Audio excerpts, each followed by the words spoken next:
Welcome back to my humble little shop. Today we're making bridges.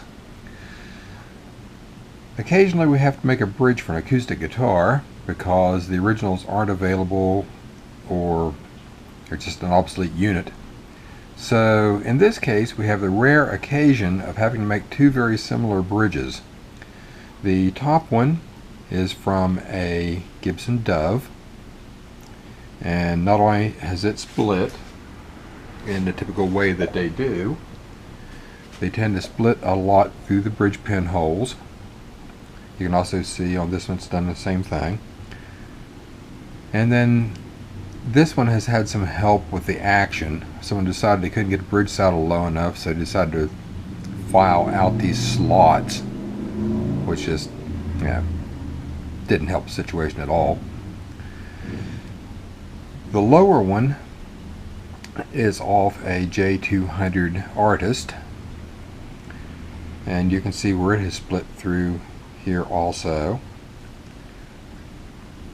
I've already liberated the inlays from it.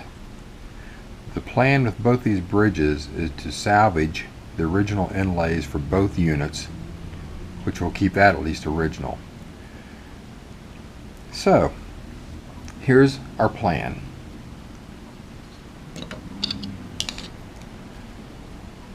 I made a plexiglass template for router and drilling guide. I've marked out the bridge for the the Dove on a piece of ebony. I have already cut the rosewood bridge. Now you'll notice they don't look alike. The woods are a lot different. The reason for this is I actually chose a wood for the bridge on this guitar that actually matched the fingerboard more closely. This wasn't even close. I guess Gibson just decided to use it. Anyway, here are the original inlays. We will get those routed and glued in. And to aid that little job, I've made these little pieces that I will stick on the particle board with double-sided tape. The bridge is already fastened with double-sided tape. That will give me a flat guide for my Dremel tool to rest on, so it's not rocking around and widening the slots more than necessary. So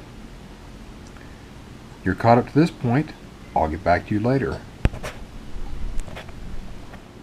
It's time for an update. As you can see, we have the J200 bridge pretty much taken care of. The inlays have been routed inlaid. I have rough cut a new bone bridge saddle. So at this point, I am ready to fit this bridge and get it glued to the guitar. Gotta like it when a plan comes together. On the other hand, all plans seemed like a good idea at the time. The Dove has had a few problems. I was afraid of when I was pulling the inlays that because of the cracks they would have been damaged, and sure enough we found that to be the case. So I actually managed to salvage one of the original inlays. It is actually in good enough shape that I can use it to make a decent pattern and hand cut a couple more inlays. It's not my first time I've had to make inlays.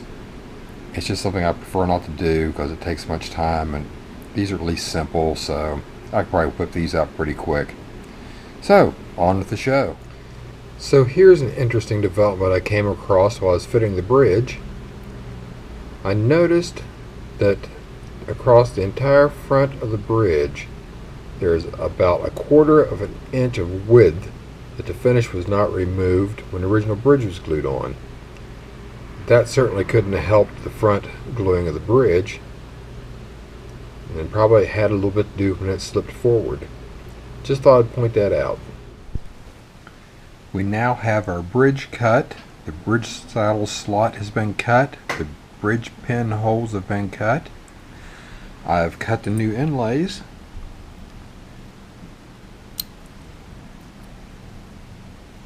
There are those. There's one of the original ones. So we are now ready to route those and get those inlaid. So let's see how that goes. We are back with an update on the Dove. At this point, we've managed to get the bridge finished up. I've managed to get it inlaid and fitted. Has the new bridge saddle ready. So we're now ready to glue this on. So we're going on with that. We also have an update on the J200. As it turns out, it is finished. It's been strung up for about a week. We're letting things settle in, rechucking the neck. Our bridge came out really nice. Kind of happy with all that. So we'll be getting this one back to the owner pretty soon too. Okay, it's time for another update. We have finished the Dove. We have a new bridge. Had to reglue a few braces inside. Had to reglue the pick guard. Had to reseat a few frets and do a quick fret level and dress on it. And we had to replace the original nut. It has a new bone nut now. The original one was hideously miscut spacing wise. We gave the whole thing a good clean up, and it is ready to go. So we're going to call the owner, let her know that it's finished, and we'll see how happy she is. Until next time, later.